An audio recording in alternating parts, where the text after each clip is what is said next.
தகுதியில்லாத முட்டாள்கள் மத்தியில் உன் தராதரத்தை நிரூபிக்க ஒருபோதும் முயற்சி செய்யாதே. பன்றியின் முன்னால் நீ பன்னீரை தெடித்தாலும் அது சேற்றை தேடித்தான் ஓடும். சில மனிதர்களின் புத்தியும் அப்படித்தான். மாற்றிவிடலாம் என்று ஏமாந்து விடாதே. அடுத்தவனை மட்டம் தட்டி பிழைக்கும் அற்ப மனிதர்களின் பேச்சை எண்ணி உன் நல்வாழ்வை நீ தொலைத்து விடாதே.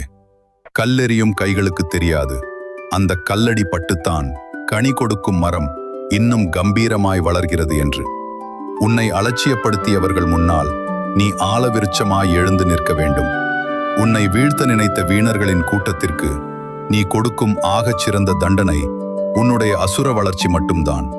குறைக்கும் வாய்களை மூடிக்கொண்டிருக்காதே. உன் உழைப்பால் அவர்களின் முகத்தில் கரியை பூசு. காகங்களின் சத்தத்திற்கு பயந்து காட்டு ராஜா சிங்கம் தன் கம்பீரத்தை என்றைக்காவது குறைத்து கொண்டதுண்டா? உன்னை மிதித்த முட்டாள்கள் நாளை உன்னை அண்ணாந்து